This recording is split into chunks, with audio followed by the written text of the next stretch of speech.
오늘 본문의 말씀은 하나님의 심판입니다. 하나님께서 소돔과 고모라를 심판하기로 작정하셨어요. 하나님의 성품의 두 가지 요소가 무엇이죠? 공의와 사랑입니다. 공의로우시기 때문에 하나님은 심판하시는 하나님이실 수밖에 없어요. 면밀히 살피시고 아주 공정한 칼날로 정확히 심판하시는 분. 하나님의 심판은 흐트러짐이나 공평에서 벗어나는 일이 없다는 거예요. 그런데 놀라운 것은 심판하실 수밖에 없는 하나님이심에도 불구하고 그 심판 중에도 하나님의 사랑이 함께 역사하시고 계셔요. 하나님의 본심은요, 심판이 아니에요. 하나님의 본심은 구원해 내시는 거예요. 그 사람들이 거기서 떠나 소돔으로 향하여 가고 아브라함은 여호와 앞에 그대로 섰더니 아브라함이 여호와 앞에 그대로 서 있어요. 하나님의 길을 막는 거예요. 안타까운 마음, 간절한 심정을 가지고 중보하는 거예요. 하나님 앞에 마치 내가 그 고통 가운데 있는 자인 것처럼 여기며 하나님께 사죄 은총을 구하는 것이 중보입니다. 그렇게 간절한 심정으로 나가고 있어요. 그러면서 아브라함에게서 나온 말이 뭐예요? 주께서 의인을 악인과 함께 멸하시나이까? 혹시 그 소돔과 고모라에 의인이 있으면 억울하지 않습니까? 그 가운데 의인이 50명이나 있는데 어떻게 심판하신다 하십니까? 아브라함의 중보자적인 모습으로 굉장히 최선을 다해서 50명을 깎죠. 45명, 40명, 30명, 20명, 10명. 그렇게 10명으로 머문 거예요. 그게 아브라함의 한계입니다.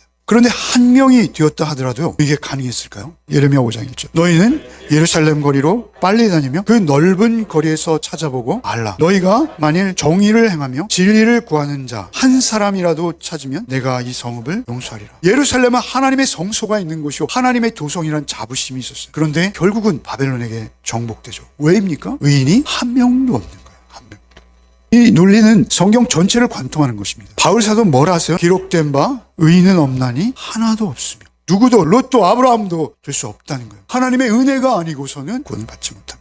아브라함은 중보의 그림자예요. 중보의 실체는 누구입니까? 예수님 한 분밖에 없어요. 아브라함의 중보는 그 10명의 숫자를 근거로 하는 거예요. 그런데 예수님의 중보의 근거는 예수님 자신의 의이세요. 예수님은 완전히 의로우신 분이에요. 예수님은 죄가 없으신 분이에요. 그래서 예수님만이 우리를 중보하실 수 있는 거예요. 예수님의 중보의 대상은 누구입니까? 예수님의 복음 앞에 서는 모든 자입니다. 하나님의 아들 예수가 우리를 십자가에서 중보하셨을 때 우리 모두 하나도 예외 없이 그를 믿는 자는 구원 얻은 줄 믿습니다. 그 구원이 우리에게 임하는 거예요.